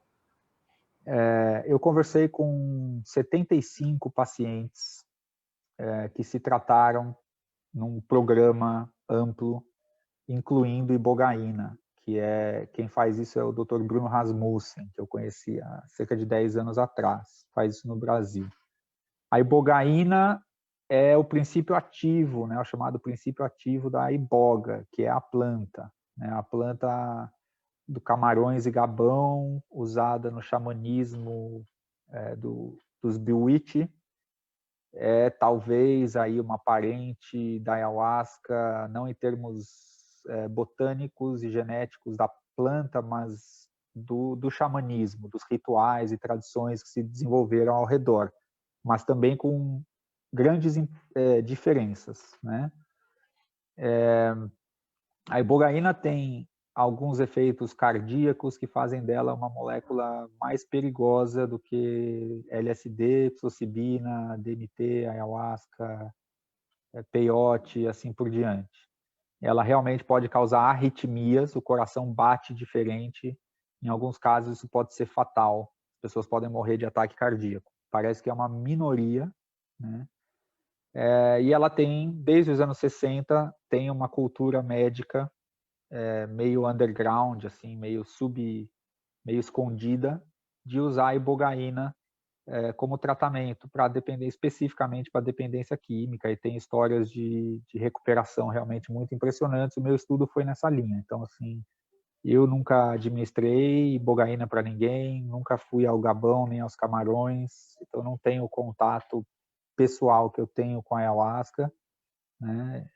Já fui para a Amazônia, gosto muito das culturas indígenas, cada vez mais. E a ibogaína, ela tem, então, esse histórico. Aqui no Brasil, ela não é proibida, como é o LSD e o MDMA, por exemplo. Ela pode ser importada com uso médico, então o Dr. Bruno consegue fazer isso sem estar envolvido em atividades ilícitas, né? Ele não tem nenhum caso de fatalidade em 10 ou mais anos trabalhando com isso, eu já perdi a conta. É mais, porque eu conheço ele há 10 e ele já estava nisso há vários anos. E alguns relatos que a gente encontrou foram incríveis. Do ponto de vista científico, o que se coloca como estudo mais rigoroso é você fazer um estudo que a gente chama de duplo cego controlado. Então, um grupo vai receber a substância que você quer estudar, o outro grupo vai receber uma cápsula sem aquela substância, de uma forma embaralhada. Nem o médico, nem o paciente sabem o que o paciente vai receber, e você vai fazer um estudo ultra rigoroso e acompanhar o paciente antes, durante e depois do tratamento. Isso ainda não foi feito com ibogaína, né? Nenhum estudo desse tipo. Então, os cientistas vão dizer que as evidências ainda não são muito fortes de que ela trate a dependência química, mas aqui no Brasil existem algumas clínicas, no exterior existem outras clínicas. No México, perto da fronteira com os Estados Unidos, tem bastante clínica. Os Estados Unidos tem um problema hoje estratosférico, assim, colossal, de dependência a opiáceos sintéticos, né? Agora tem o fentanil lá, é uma catástrofe de saúde pública. E algumas dessas pessoas procuram ibogaína, mas é ainda uma coisa realmente assim muito pequena. Eu acho que a gente deve ter algumas centenas ou sei lá, umas 1000 sessões de ibogaína por ano, mais ou menos nessa faixa. Eu não tenho bons números, na verdade, eu estou dando um palpite aqui. Enquanto a gente está falando de milhões de pessoas com dependência química. Então, assim, está longe de ser um tratamento amplo, grande e reconhecido, né? A ayahuasca também, como eu comentei, tem algumas pesquisas para dependência química. É curioso que algumas das pessoas que eu entrevistei já tinham usado a ayahuasca e não tinham resolvido seus problemas, e resolveram com ibogaína e com psicoterapia e com um monte de ajustes sociais que é preciso fazer também. A dependência química não é algo que num dia você é dependente, no outro dia você não é. É algo que a pessoa sempre pode recair, né? Tem alguns pacientes que ficaram 5 anos bem, e depois caiu um avião e o parente morreu no acidente de avião, e a pessoa ficou tão desestabilizada que ela voltou a usar cocaína, né? Mas o que a gente observou no estudo é que o cara voltar a usar cocaína não quer dizer que ele já é dependente de novo, porque ele volta a usar, só que aí ele usa menos, ele se arrepende, ele pede socorro para a família mais cedo, antes de agravar e dele estar abusando e usando demais e fazendo muita besteira. ele já foi pedir socorro e já conseguiu controlar aquele uso de novo. Então, eu ouvi algumas histórias muito impressionantes. Teve um paciente, tem duas que eu acho que eu posso compartilhar aqui, que são muito legais. Teve uma paciente que contou uma história de que ela foi tendo essas sensações corporais, como se ela fosse um bebê meio morto, uma criança meio sem vida, quase como uma boneca. E ao longo das várias horas, a ibogaína, assim, os efeitos são muito, muito fortes. Alguns pacientes falaram, cara, eu já usei todas as drogas que você pode pensar nesse mundo. Eu nunca tomei nada tão horroroso quanto a ibogaína e eu acho que é por isso que ela tratou minha dependência. Porque você passa um perrengue tão grande que você nunca mais quer arriscar voltar naquele efeito. Mas essa moça falou assim, seria a peia mais peia do universo. Assim, um negócio que, tipo, os que não são abusadores de crack e tal, acho que a gente nunca, felizmente, nunca vai viver um negócio tão assustador, intenso e tal. Fisicamente, afetivamente e psicologicamente. Mas voltando a essa moça, ela falou assim, olha, e aí eu fui tendo uma experiência ao longo de muitas horas, eu via essa criança murcha, meio boneca, meio criança, meio bebê, eu não sabia muito bem o que era aquilo, e eu tinha as outras visões, e depois voltava essa boneca foi crescendo, e ela foi virando uma menina triste, sofrida, esfolada, abandonada, né? Até que essa menina, depois de muitas horas de experiência, ela percebeu que essa menina cresceu e era ela. E aí ela, através desse processo simbólico metafórico, ela conseguiu entrar em alguns traumas de infância, em algumas questões que sempre foram muito importantes, e ela conseguiu sair da dependência química.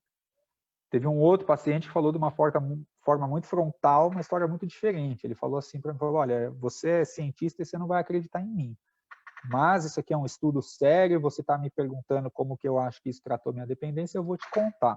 O que aconteceu é que o meu espírito saiu do meu corpo no hospital, foi levado para um ritual lá na África, eu participei do ritual inteirinho como espírito, tambor, dança, tudo.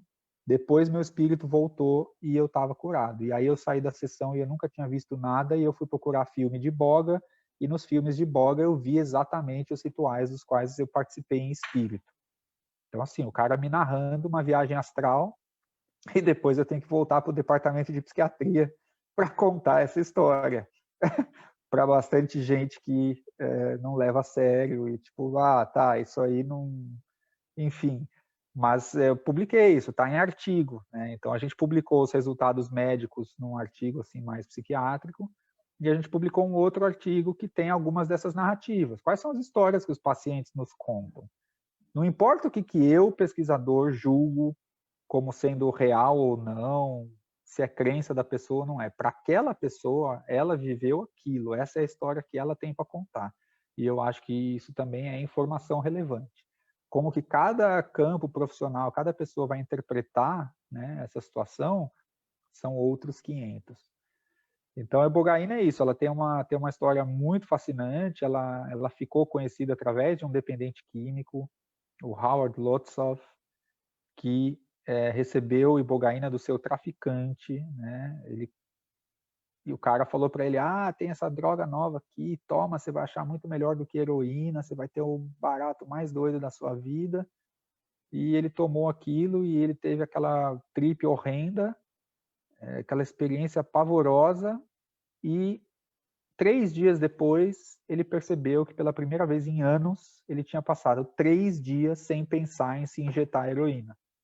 E aí ele falou, uau, aqui tem alguma coisa. Aquela experiência foi pavorosa, mas me tirou a fissura. E ele dedicou a vida dele para divulgar isso e para estudar, já faleceu há muitos anos. Foi através dele que o Dr. Bruno ficou sabendo dessa substância e ele faz atendimentos aqui no Brasil dentro de uma possibilidade legal. Ela não é aprovada como remédio, mas ela não é uma substância proibida, e como a dependência química não tem tratamento, não tem remédio, é um problema considerado grave que ameaça a vida, existem caminhos jurídicos que ele consegue fazer esse trabalho.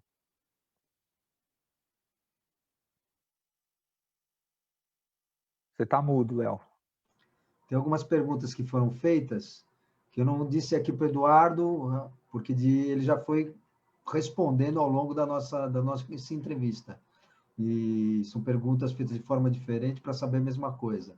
Então, eu sugiro que depois, que vocês possam assistir a gravação da entrevista, que nós estamos fazendo a gravação, e vamos deixar depois no Facebook, enfim, vamos deixar no YouTube, todos as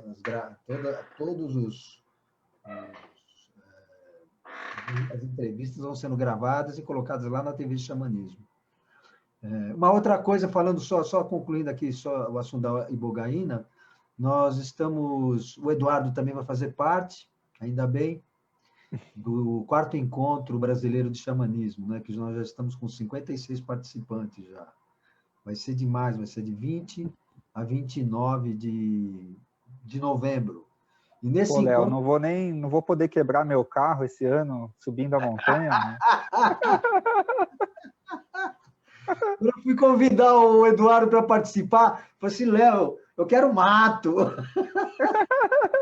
Menos um, mais mato. Eu falei, eu também, pô. Xamanismo no Zoom, a nossa vida tá difícil, hein? Pois é. Jeito por enquanto, né? Mas a gente não é o que a gente quer, né? Mas por enquanto vamos ter que levar assim. Mas está vindo o Pupo, que é uma pessoa do Gabão, da África, que trabalha com Ibogaína. Olha. No Brasil, e vai fazer parte do nosso encontro. Então, vocês que estão interessados, não só por causa do Pupo, por causa do Eduardo, por minha cara, quer dizer, por todos que vão comparecer. Já aproveitei para fazer aqui uma divulgação para vocês, mas vai ser de 20 a 29 de novembro, vai ser imperdível, muitos nomes, né? Um deles vai ser o nosso próximo entrevistador, do dia 2 de outubro, que é o Wilson Gonzaga. Opa! Wilson Gonzaga ele é incrível, um amigo meu já de muitos anos. Estivemos fazendo coisas interessantes juntas, assim, viajando para o Peru, participando de encontros de xamanismo, lá nos anos 90. Ele é demais, muito engraçado. Ele foi mestre da União do Vegetal também, ele tem uma longa experiência.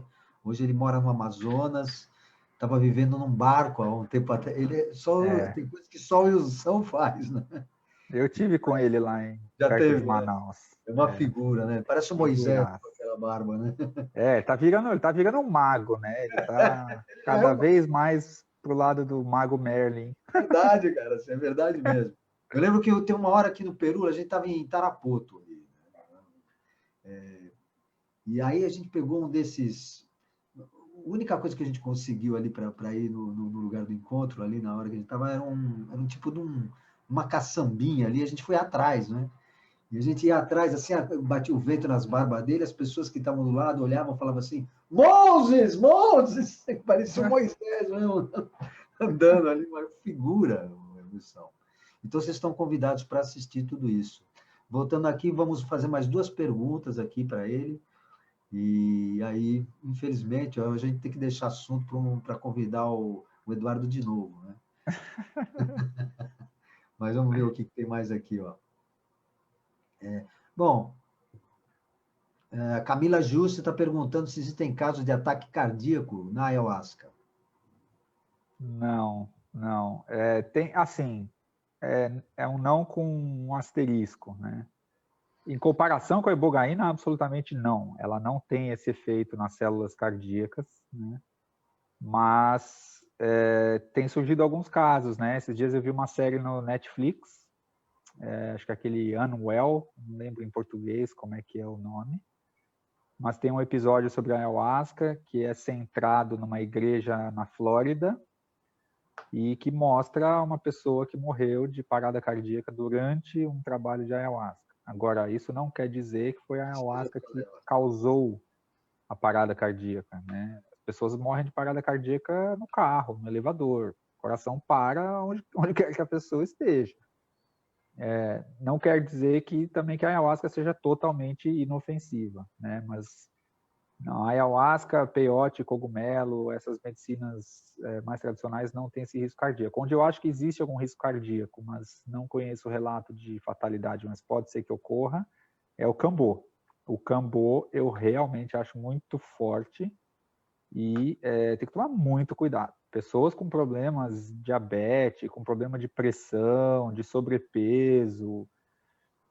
Eu acho que a gente tem que entender, conforme eu vou convivendo com indígenas, Léo, eu vou percebendo como que eles têm um estilo de vida que é o que a gente chamaria de muito saudável. O indígena, ele não precisa de um horário para fazer esporte, porque a vida é esporte.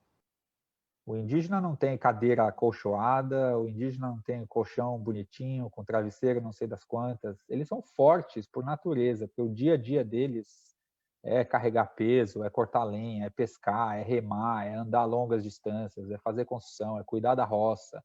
É um dia a dia ali físico, né? Eles têm o corpo bem equilibrado, ele não tem aquela força do carinha que fica na academia puxando ferro e fica com o bíceps hipertrofiado. Ele tem um corpo saudável, né? As mulheres, os homens. Claro, também estou generalizando, tem gente em zonas urbanas e tal, o pessoal está com problema de alimentação, de sobrepeso, etc. e tal. Só que quando essas medicinas saem da floresta, né, esse povo tem uma alimentação muito diferente da nossa, praticamente sem sal, sem açúcar, sem industrializado. Não chega na cidade, que a gente tem tudo que a gente tem diferente, né, e a gente vai usar, a gente pode não estar preparado para aquilo, tanto espiritual quanto fisicamente, né? Então, o Cambô eu olho com um certo receio, assim. Acho que se as pessoas não souberem o que estão fazendo por aí, né, a coisa do preparo, de ingerir muito líquido para facilitar vomitar, né, é bastante forte, mas também não tem assim o mesmo efeito cardíaco que a ibogaína, não. O que eu já ouvi falar que me preocupa ainda mais são alguns centros aí que estão fazendo retiros com ayahuasca, cambô, sananga e querem botar ibogaína em 4, 5 dias, fazer todas essas coisas na sequência, e aí é muito complicado. O cambô, ele mexe com os fluidos do corpo, a pessoa vomita muito, chora, sua, faz muito xixi. Isso muda todo o sistema eletrolítico, como a gente chama, né? A ayahuasca também mexe com isso. Daí vai fazer ibogaína, que tem não sei o que cardíaco. Eu acho que está entrando numa área ali irresponsável. Acho que as pessoas têm que ter muito cuidado, muito respeito, né? Tem a questão também que os indígenas ficam décadas se preparando e nós, brancos, a gente acha que em 5 anos a gente já é médico, já pode fazer cirurgia, e as pessoas querem fazer curso de 6 meses e abrir a própria igreja. Isso aí é tudo muito complicado. Só para colaborar com a pergunta dela, o que eu posso dizer é com base, não em nenhum estudo científico, nada disso, mas na minha vivência de 30 anos, né, tomando ayahuasca, participando de tudo isso, eu nunca vi ninguém morrer por causa de... Não estou dizendo, não posso dizer que não possa ocorrer, mas em 30 anos eu nunca vi, e minha mãe era cardíaca, e tomou. Morreu por outro problema ali, que não foi... Não, fisicamente... né? Sim, não, fisicamente a ayahuasca é muito segura.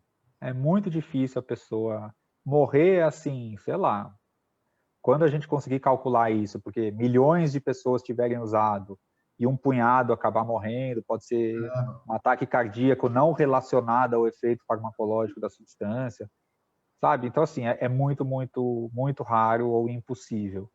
Mas tem outros efeitos que podem ser muito difíceis. Tem gente que pode sim ter surto psicótico induzido por ayahuasca ou substâncias psicodélicas. Então, quem tem histórico de esquizofrenia na família, parentesco de primeiro grau, pai ou mãe, né, deve evitar, não deve usar. Eu acho que é importante também os centros e líderes reconhecerem esses riscos, mesmo que não sejam muito grandes.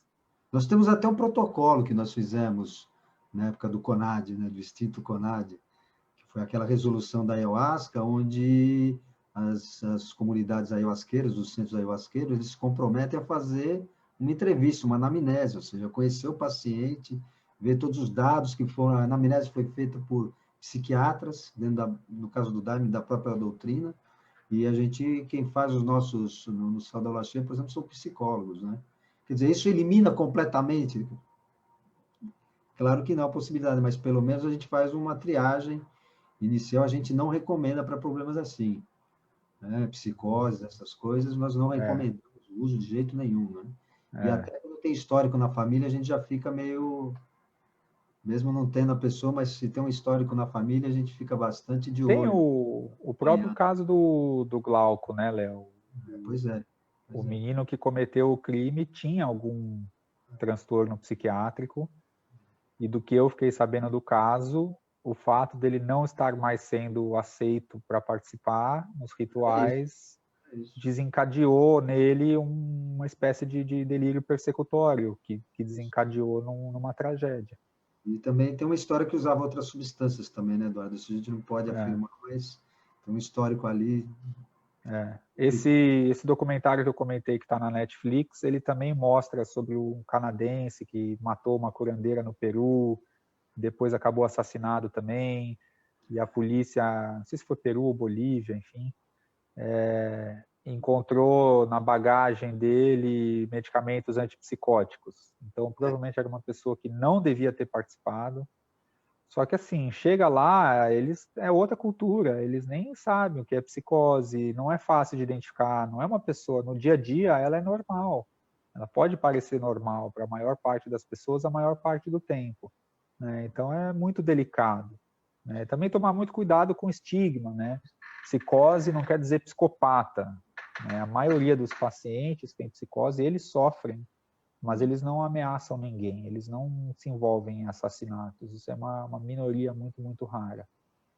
O que a gente faz no nosso caso é que a gente, quando tem alguma dúvida, a gente encaminha para o doutor Eliseu Labigalini, que é da Universidade de São Paulo, né? E ele faz uma consulta ali e recomenda se o cara pode, se a pessoa pode participar ou não. Tem que ter cuidado quando se É trata de... importante isso, é bem importante. É muito importante que tome cuidado mesmo, né? Assim como nós no xamanismo já ouvimos falar de pessoas que estavam associando centros, eu não vou citar aqui, né? O bufo com a ayahuasca. Ao mesmo tempo. Então, dentro do trabalho, quer dizer, isso eu nem sei como a pessoa aguenta. Eu jamais faria isso. Né? Porque já te levam tão longe, eles isoladamente, Cada um já não precisa. Quer dizer, é uma coisa assim. Para que você quer ir na montanha-russa sem cinto de segurança? O que você está procurando? Tem que ver também a cabeça da pessoa, né? O que ela está procurando ali, né? Eles não estão procurando espiritualidade e a cura, mas tá. Isso me lembra aquele filme Viagens Alucinantes. Você assistiu? Esse filme Viagens Alucinantes? Aliás, o nome original do filme é Altered States. Aí chegou no Brasil como Viagens Alucinantes. Acho que as traduções de filme no Brasil são... Ele vai procurando experiências alucinantes, Acho que não vi, não. até que ele chega uma hora e vira macaco, um negócio assim, né? Ele vai tão... O cara não tinha parada, quanto mais ele ia, mais então, e já eu acho que isso é um problema da nossa cultura, né? A cultura consumista, do mais é melhor, né? Quanto mais substância eu usar, quanto mais forte for, mais... Não é por aí.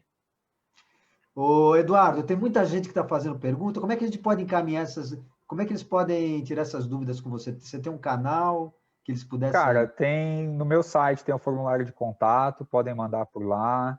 Eu estou no Instagram, _Chamber. Podem me procurar lá, mandar mensagem também. Eu respondo, às vezes demora um pouquinho, mas eu respondo. Você está dando algum curso, alguma coisa que a gente possa falar dele aí? Eu tenho um curso online que chama Que Droga é Essa? É um curso, no meu site tem o link, meu site é eduardochamber.com, tem uma seção de cursos lá, você vai encontrar. É um curso sobre drogas para a população geral, drogas em geral também, mas muito bacana, um curso muito legal, está no ar há 2 anos, com mais de 10 mil alunos já. Agora na pandemia a gente tinha liberado de graça e fez uma sucessão. Para profissionais de saúde, a gente está com um novo curso sobre psicodélicos e saúde mental, né, específico. E no ano que vem a gente vai abrir cursos também para profissionais de saúde mental, principalmente psicólogos, psiquiatras, terapeutas, para começar a aprender a fazer a psicoterapia assistida por psicodélicos e participar de estudos nossos aqui no Brasil. A gente vai importar mais MDMA e vai começar a atender mais vítimas de trauma. Então é www.eduardoschemberg.com. Schemberg com N. N de navio antes do B de bola. A gente está acostumado a botar o M antes do B. Então, eu tive problema com várias professoras no pré-primário que vinham corrigir meu nome e eu falava, não, errado. Meu nome não é brasileiro. É assim mesmo. Não, Eduardo, tá tudo ótimo. Adorei falar com você aqui. Foi muito legal. Beleza, Léo, um prazer. Tá falando aqui que ótimo, maravilha, tal, tá todo mundo gostando. Quando a gente tiver encontro brasileiro de xamanismo que não for pelo Zoom, a gente fica a noite inteira e tal, mas no Zoom eu acho que está de bom tamanho já. Vai acontecer, se Deus quiser. Mas, Eduardo, eu vou te fazer a última pergunta, que é uma pergunta tradicional. Faço aqui para todos os entrevistados. Qual foi a pergunta que eu não te fiz que você gostaria de responder? Poxa, Léo. Deixa essa boa. Não sei. Perguntou, falou tanta coisa, meu. Eu realmente não sei. Não me vem nada à mente, não. Acho que foi bem abrangente. Gostaria de deixar essa mensagem final só, de que as pessoas realmente tenham muito respeito. Eu falei com o Bira Júnior esses tempos. Você viu que você falou com ele também, não consegui assistir. Falei com ele. Meu filho pequeno, não dou conta de ver gravado. nenhum. Então, mas mesmo gravado, eu não dou conta de ver 1/5 de tudo que está sendo feito online, porque está todo mundo, ou enfim, muita gente de quarentena. Mas o Bira trouxe essa questão, né? Eu tenho trabalhado bastante com a questão dos direitos indígenas, que eu acho que não estão devidamente respeitados em toda essa história do xamanismo no Brasil e fora. Tem respeito, tem coisas bonitas, mas tem desrespeito também, tem apropriação cultural, e ele trouxe muito essa coisa do respeito. E eu acho que a gente está vivendo um momento muito, muito, muito triste para os povos indígenas, muito perigoso para o futuro do Brasil. Acho que o Brasil tem um setor do Brasil que está a fim de cometer um suicídio coletivo em 30 anos. Se eles fizerem tudo o que eles querem fazer, daqui a 30 anos não sobrou nada e vai ser uma calamidade. Então, eu acho que os povos indígenas estão no centro dessa questão e a gente precisa encontrar a forma de apoiá-los e fortalecê-los e defendê-los e valorizar o que eles têm de bom e que eles possam proteger essa Amazônia, porque ela é fundamental em escala planetária. Então tá bom, querido. Quero agradecer a sua presença. Tá bom. Eu sei que nessa agenda lotada aí foi um luxo você ceder esse espaço do domingo aqui com a gente, fazendo uma concorrência para o Faustão, né? Agradecer você mesmo, assim, muito sucesso, muita prosperidade, muita força aí nas suas pesquisas. E vamos se falando, né? Vamos se falando. Joia. Vamos Maravilha, chorar. Brigadão. Vamos ficar chorando um no ombro do outro até liberarem o mato para a gente, né? Valeu, gente. Inclusive, alguém perguntou isso aí, se a gente tinha alguma opinião sobre rituais com 70 pessoas durante a pandemia. Eu sou totalmente contra. É isso, gente. Brigadão, foi um prazer. Espero ter ajudado bastante e a gente se encontra por aí. Mas não sai ainda não, que agora nós vamos... Aqui é tradicional também aquela dancinha no final aqui. Vai, Marcelo, põe o...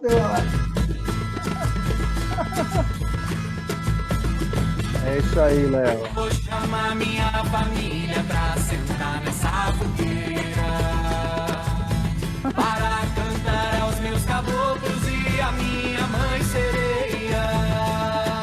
Sonzeira.